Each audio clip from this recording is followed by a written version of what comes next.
সবারই মজা দেয়, আমারে দেয় না। সবারই পানি দেয়, আমার পানি দেয় না।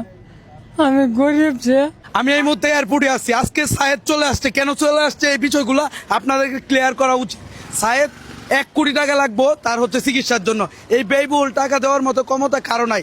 তাই হচ্ছে আজকে সায়েদ চলে আসছে কিশোরগঞ্জের মাটিতে। সে হচ্ছে আজকে ব্যাক করতেছে, এখন আছে হচ্ছে ঢাকা এয়ারপোর্টে।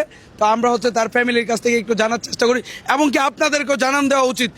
আমি সহ সারা বাংলাদেশ 35 লক্ষ টাকা দিছে, দেশ ও প্রবাস থেকে দিছে, কিন্তু তার চিকিৎসা কেন হলো না, এই বিষয়গুলো কিন্তু আপনাদের মনে ঘুরপাক খাচ্ছে। আপু, কি অবস্থা? আজকে তো ইন্ডিয়াতে চলে আসলেন নাকি? জি, কেন চলে আসলেন? চিকিৎসা কেন করালেন না? আমরা এত ভয়াবহ মানে এত পরিমাণ টাকা লাগে যা আমাদের পক্ষে সম্ভব না। 35 লক্ষ টাকা তো আমাদের রোগীকে মানে হিট করার পর্যায়ে যায় নাই, জানে মানে রুগীকে রেডি করার পর্যায়ে যায় না, তাই তো বলতেছেন।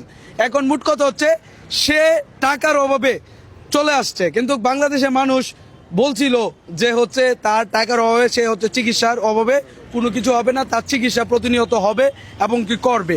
এখন ভাই, আমার কিন্তু ক্ষমতা নাই এত টাকা দেওয়ার মতো। আজকে আসছি সায়েদকে, আজকে থেকে আর 6 দিন আগে আমি হচ্ছে ঠিক এই জায়গা থেকে বিদায় করে দিছি। এখন আবার এই 6 দিন পরে আবার রিসিভ করতে আসছি, কিশোরগঞ্জের মাটিতে তাকে নিয়ে যাব। তার মানে সে হচ্ছে আজ চিকিৎসা পাইতেছে না, তার চিকিৎসা হবে না। কিন্তু আসলে আমি খুবই লজ্জিত এবং কি মর্মাহত যে আমরা হচ্ছে এত কাজ করার পরেও তার জন্য কিছু করতে পারলাম না। তার 35 লক্ষ টাকাতে কিছুই হয় নাই। যাই হোক, অন্যান্য ব্যক্তিরা যারা ফান্ডিং করছে তারাও হয়তো তার দিকে নজর দিয়ে তাকায় না, যার জন্য কিছু হয় নাই। 35 লক্ষ টাকার হারে হারে হিসাব নিব, কারণ এই টাকা যখন আমার মাধ্যমে আসছে আমারও আপনারা বাটপার প্রতারক বলছেন, সায়েদকেও বলার বাকি রাখেন না। এখন যেহেতু তার একদম লাস্ট স্টেজে আছে, এখন তো চিকিৎসার অভাবে সে হচ্ছে বাংলাদেশে চলে আসছে, আমি আপনাদেরকে 35 লক্ষ টাকার হিসাব দিব। ভাই, আপনি কিছু বলবেন? আমার আমি বলছি স্যার, আমার 3টে বাচ্চা, আমার উপরে এত বড় চাপ দিয়ে না। এরা একদিনে 3 লাখের উপরে বিল তুলেলা, আমার চেহারা দেয় না। আমি চোখের বাণিজ্য দেখাইছি, আমার দেয় নাই। পরে আমি বুঝছি যে আমার ট্রিটমেন্ট চলে। আমারে আমার আইসিও তো রাখা হয়েছে। কই আইসিও, কই? সবারই মজা দেয়, আমারে দেয় না। সবারই পানি দেয়, আমার পানি দেয় না। আমি গরিব যে, আমার কেউ ইচ্ছা দেয় না। আচ্ছা, ঠিক আছে, আপনি যেহেতু অসুস্থ, এত কথা বলার দরকার নাই। শুনেন, অনেক কষ্ট তার বুকে চাপা আছে।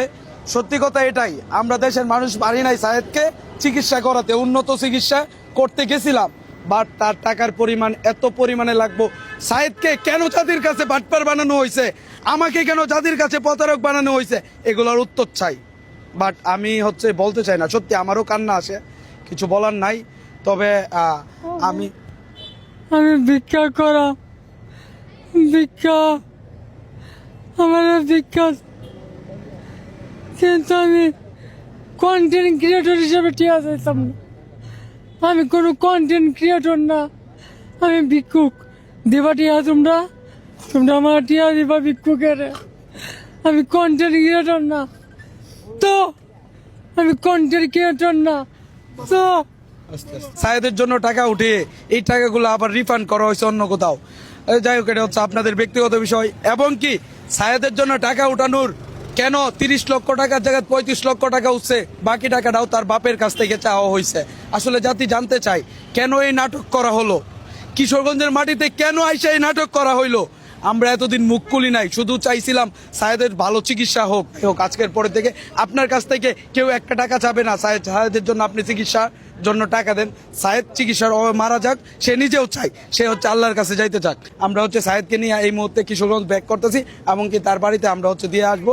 তার পুরো পরিবার আছে, সবাই হচ্ছে মর্মাহত, এবং কি তাদের ভিতর অনেক কষ্ট। তারা কিন্তু ভিক্ষুক ছিল না, একটা ছেলেকে বাঁচানোর জন্য অথবা তার সন্তানের জন্য, বাবা বাঁচার জন্য আপনার কাছে ভিক্ষুকের মতো হাত পাচ্ছিল। বাট হচ্ছে আপনারা ভিক্ষা দিয়েও অনেক অপবাদ দিচ্ছেন। শুনেন, আল্লাহর কাছে দোয়া ছাড়া এই মুহূর্তে কিছু করার নাই। আমিও দোয়া করি এবং কি দেশবাসী প্রত্যেকেই সায়েদের জন্য দোয়া করি। সায়েদের আর চিকিৎসা হচ্ছে না। আর এই 35 লক্ষ টাকা কোথায় কোন দিকে গেছে এগুলার হিসাব নিয়ে আসতেছি খুব শীঘ্রই পরবর্তী ভিডিওতে। আল্লাহ যদি আমার তো বাঁচে রাখে, আমি ওয়াদা দিলাম এবং কি কসম কাইটা বললাম, আমি দেখবো আল্লাহ যদি এই দেহে আমার একটু প্রাণ রাখে, আমি তার 3 সন্তান দেখবো। তার যদি কিছু হয়, সবাইকে ধন্যবাদ।